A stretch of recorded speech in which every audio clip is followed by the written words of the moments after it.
اسلام میں 15 شعبان کو منانا مشروع نہیں ہے، خواہ وہ رات نماز، ذکر اور تلاوت قرآن میں گزاری جائے یا مٹھائیاں تقسیم کر کے یا لوگوں کو کھانا کھلا کر وغیرہ۔ صحیح سنہ میں یہ معلوم نہیں ہے کہ اس رات کو عبادت یا رسوم کے لیے مخصوص کیا جائے۔ 15 شعبان کی رات بھی دوسری راتوں کی طرح ہے۔ اس رات کے بارے میں کئی غلط فہمیاں پائی جاتی ہیں۔ پہلی غلط فہمی، اللہ اس رات ہمیں بخشنے کے لیے پہلے آسمانوں پر نزول فرماتا ہے۔ رسول اللہ صلی اللہ علیہ وسلم نے فرمایا کہ ہمارا پروردگار بلند برکت والا ہے، ہر رات کو اس وقت آسمان دنیا پر آتا ہے جب رات کا آخری تہائی حصہ رہ جاتا ہے۔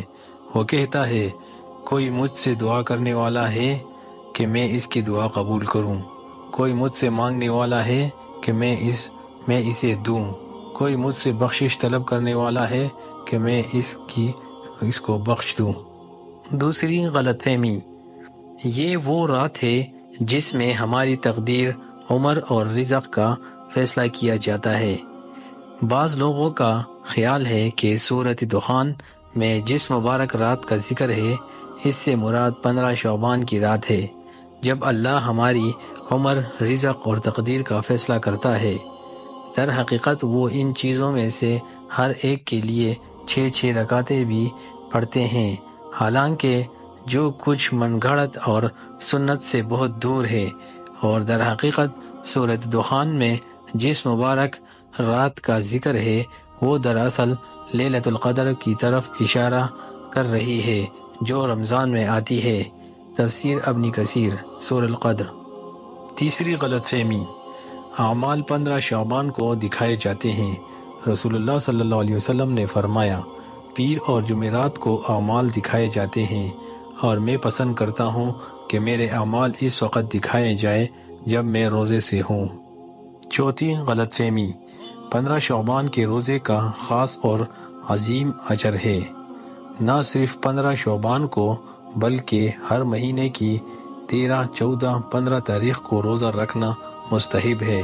آپ صلی اللہ علیہ وآلہ وسلم نے فرمایا کہ اگر تم مہینے کے کسی حصے کا روزہ رکھو تو 13ویں، 14ویں اور 15ویں کا روزہ رکھو، البتہ اگر 15 شعبان سوموار یا جمعرات یا 3 سفید دنوں کے ساتھ ہو، یا کوئی شخص عام طور پر روزہ رکھتا ہو بغیر اس مخصوص دن کے روزے کے ساتھ اضافی ثواب کی تلاش میں، تو یہ روزہ ہے، اجازت دی۔ پانچویں غلط فہمی، یہ وہ رات ہے جب مرنے والوں کی روحیں اپنے گھر والوں کو لوٹتی ہے۔ بعض لوگ سورۃ القدر کی آیات کو غلط سمجھتے ہیں اور سوچتے ہیں کہ نزول روح سے مراد ہے جس کا اس صورت میں ذکر ہے۔ مرنے والوں کی روحیں ان کو دیکھنے کے لیے واپس ان کے خاندان کے پاس آتی ہے، اگرچہ اس سے مراد جبرائیل علیہ السلام ہے۔ تفسیر ابن کثیر۔ ہم خواتین کو تیاری کرتے ہوئے دیکھتے ہیں، مٹھائیاں، حلوے اور دیگر سامان۔ اپنے پیاروں کی روحوں کی تعلیمات قرآن و سنت واضح طور پر بتاتے ہیں۔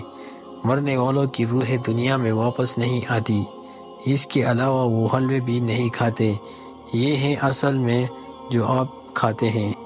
چھٹی غلط فہمی، اگر اس رات کی عبادت کے بارے میں احادیث ضعیف ہو تب بھی کر سکتا ہے۔ ہمارا بہترین نمونہ اور رول ماڈل نبی پاک صلی اللہ علیہ وسلم ہے، اور نبی پاک صلی اللہ علیہ وسلم نے کبھی اس رات کو عبادت یا قیام کے لیے مخصوص نہیں کیا، نہ ہی ان کے صحابہ نے۔ صحیح علمی نقطہ نظر یہ ہے کہ ضعیف حدیث پر ہرگز عمل نہیں کیا جانا چاہیے، خواہ وہ اعمال صالح یا ترغیب و ترتیب، وعدہ و تنبیہ کی ہو۔ صحیح حدیث کافی ہیں اور مسلمانوں کو ضعیف روایتوں پر عمل کرنے کی ضرورت نہیں۔ ساتویں غلط فہمی، ان تمام لوگوں کو دیکھو جو یہ کر رہے ہیں، وہ سب کیسے غلط ہو سکتے ہیں؟ مسلمان کو اللہ اور اس کے رسول اللہ صلی اللہ علیہ وسلم کی سنت کی طرف رجوع کرنا چاہیے۔ اگر معاملات میں کوئی الجھن یا جھگڑا ہو اور یہ نہیں کہ باقی دنیا کیا کر رہی ہے۔ اے ایمان والو، اللہ کی اطاعت کرو اور رسول کی، اور تم میں سے صاحبان امر کی اطاعت کرو، اور اگر تم میں کسی بات میں اختلاف ہو تو اسے اللہ اور اس کے رسول کی طرف پھیرو دو، اگر تم اللہ اور یوم آخرت پر ایمان رکھتے ہو۔ یہ حتمی فیصلے کے لیے بہتر اور موزوں ہے۔ سورہ النساء